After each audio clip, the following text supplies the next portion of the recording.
What's up, it's Ben here from Black Dirt Cycles and welcome to the Freak Show. No, it's not really the Freak Show, this is the boosted BITSA build. I've actually had this video filmed since just after the last one come out, which was the end of November, but I've not been totally happy with it. Get a little bit overexcited at times, and yeah, so I've done as much as I can to get it to a state that I'm kind of happy with. It tells a story, it's part of the story, but yeah, never mind. Anyway, beginning of January, Happy New Year. To all my new followers, my old followers, ones that have been here right from the beginning, I wish you all a very Happy New Year. And I also want to give a big thank you to Quickie Bikes. He gave me a shout out on his channel late last year, and my subscriber count went way up, higher than what it was. I went from over 800 subscribers now.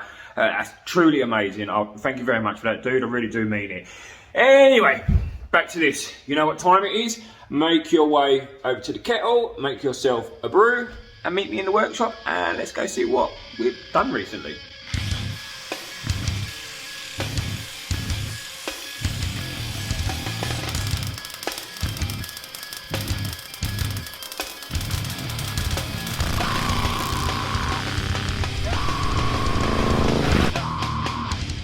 Look at us, episode 5, and we're going to build a roller already.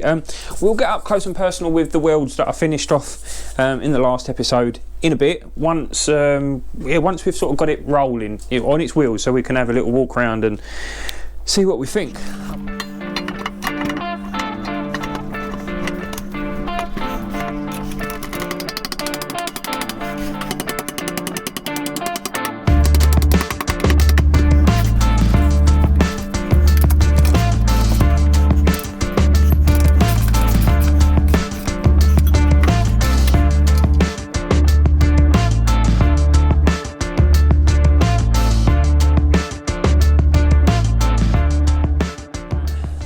Forks are too short, so they're about 50mm too short, I think it works out. So you need to be able to raise that front end back up so you get the original geometry of the bike. Now I've restored the geometry in the back by fitting the Busa swing arm, so I haven't got to do anything about that to the VFR. So when I started buying components for this bike, one of the very first things I ever bought was these.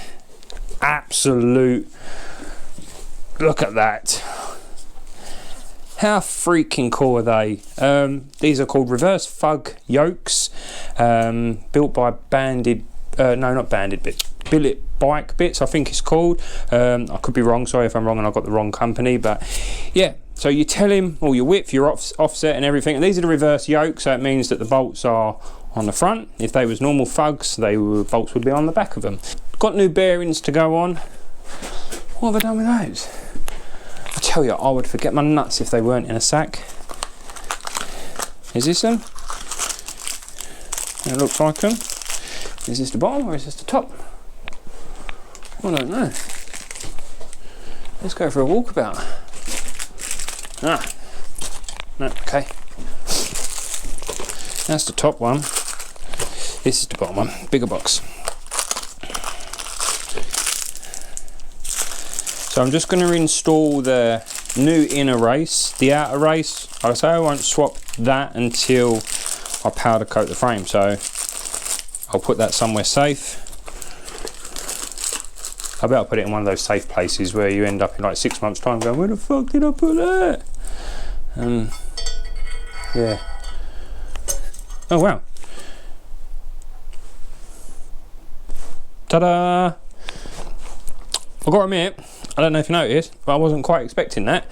That just kind of fell on. That was wicked. That is such a perfect fit. Cool. Alright. Let's crack on then. So, no, I'm going to need the top one, aren't I? Come on, Ben. Get yourself sorted. Top bearing. That would just whoop, down to there. Or in there. I've cleaned the races out already, so they're not going to be getting any muck or anything on them. So they're all ready for next time. The only thing you have to do is you have to use your own steering stem nuts. This one, I've taken it off. Look at the state of that. It was like the previous owner did that with his teeth or something. And I need to file that off because that'll even take my neighbour's eye out, let alone mine, and I'll definitely end up cutting myself on that. So give me 2 seconds, I'll quickly run it on the belt sander and we can address that. Use the right tool for the job. The idea behind these yokes is the fact that they can restore geometry. When you buy them, you tell him what bike they're going on, what forks you're fitting. There's loads of options for them. And like I say, these ones allow you to drop the forks down. Let's break that off ever so slightly, don't want to choke it. Yeah, right, so anyway.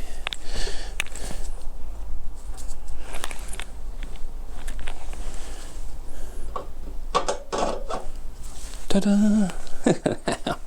That's buzzing, that looks wicked. Well impressed.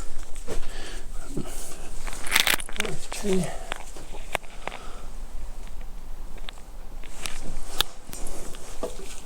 have to have a look at that because that doesn't sit low enough for my liking.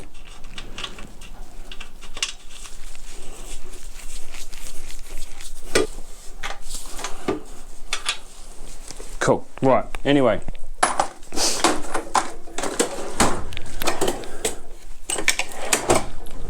1, 2, 3, back in the room. So where was I? These yokes. So what they allow you to do is, you see that full depth of them? It allows you to, when you slide the fork legs inside, the fork legs do not have to come right to the very top. Now I don't know if you can see, but there's actually a blanking cap in there. What it allows you to do is actually just, the fork legs only have to go up 20 millimeters inside this yoke. So just up to around about here somewhere. And then you get that much drop. Guess what? It's about 50 mil of drop. So it allows the front end of the bike to come back up and sit where it should do. So I know Street Fighters would do, it still kind of leaves it a little bit arse down because it's not exactly 50 mil, I think it's about 45 mil or something like that, but it still kind of gives you that arse up, nose down type thing, but with really good standard geometry. Yeah. So now let's see if we can get it suspended, get the fork legs slotted in and get front wheel fitted.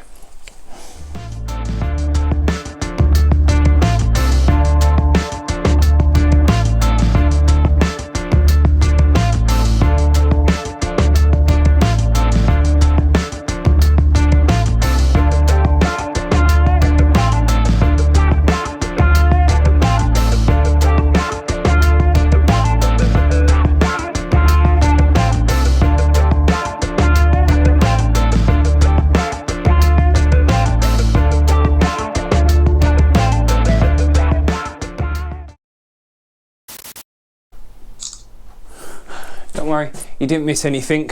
The memory card just filled up, so I had to swap over. I did carry on swapping the bolts over while the camera was off, but that just took up a couple of seconds, and I just took a quick picture as well to go on Instagram, because if it ain't on the gram, it didn't happen. Right, ready-ish, I think. I don't know, I hope so. This is the left leg, this is my left leg. No, it's my right fork leg. I'm sure it's the right one, because that's where the mounts brake caliper goes on the back there. Yeah. So this is the right one. May have to go just a little bit lower on that by the looks of it. Yeah, I do. I've got to go lower still. Just hoping it can go low enough. Let's try that. Oh, look at that.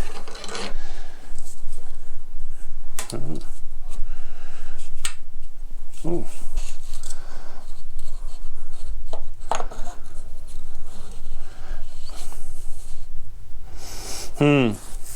Right. Just going to nip that up so it holds the fork leg there. Because what I'm going to need to do is mark 20 mil ruler that I use for my lathe. I'll just stick that. So I'm going to go 20 mil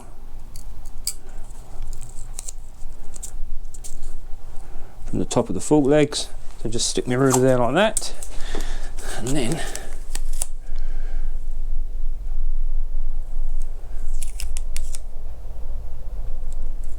there's my 20mm mark.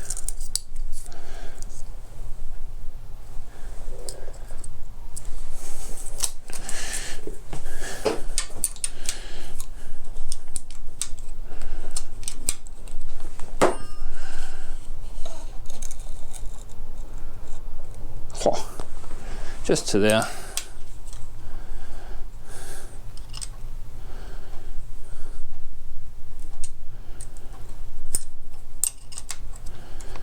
And then repeat the other side as well.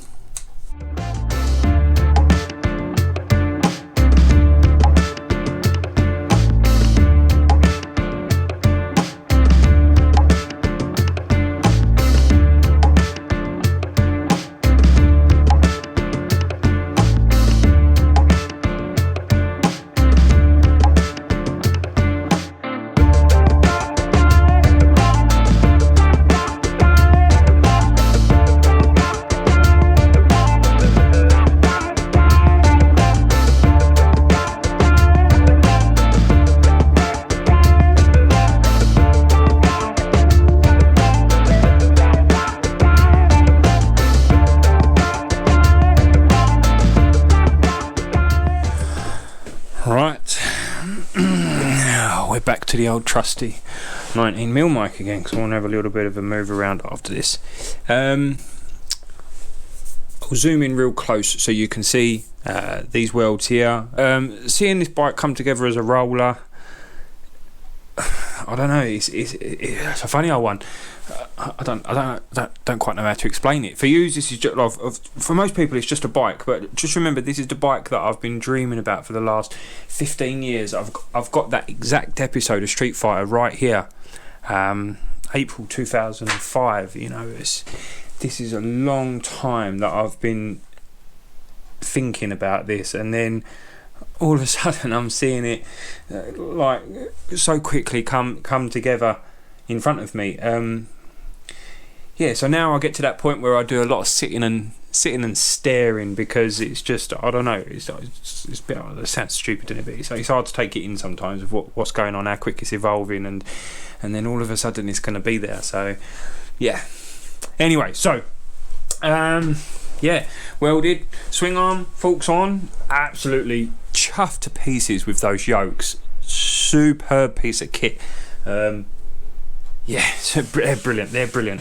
Yeah, I'm just pleased that the bike is kind of back at its normal geometry, what it should be, because you know we're gonna be doing a lot of power with this bike. So I want it to be able to, I want it to sit right, I want it to handle correctly. You know, I want all of those things.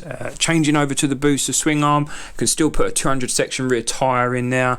Could potentially even change the rear wheel to GSX 1000, so front and back wheel match. Because there's little details like that I get hung up on. I like to see the front and rear wheel matching. I know we was going for the alloy wheel on the last one, but it was such a drastic difference from front to back. I was happy to swallow that indifference from the two wheels. But now that I've got that opportunity, yeah, I'd probably drop a thou wheel in the back just to make it match back and front.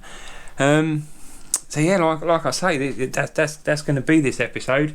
Now I'm going to sit and look for the rest of the evening, definitely. Possibly come out here tomorrow and have another little look as well, because I'm just blown away. Actually, in fact, tomorrow I'm talking to Gavin about the frame rails for the subframe.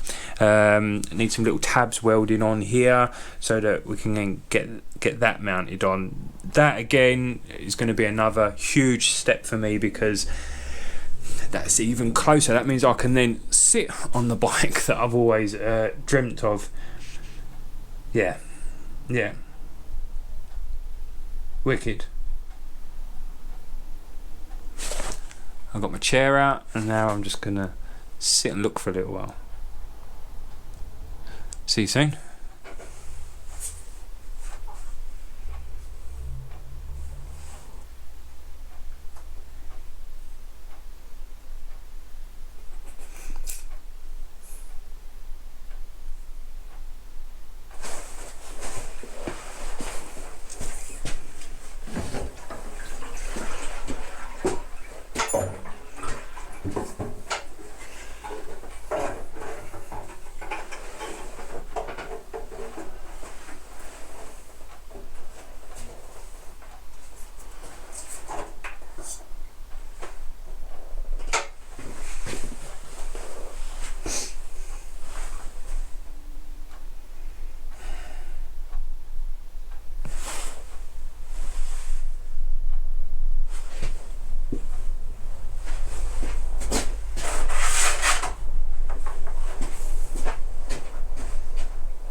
Shit it out.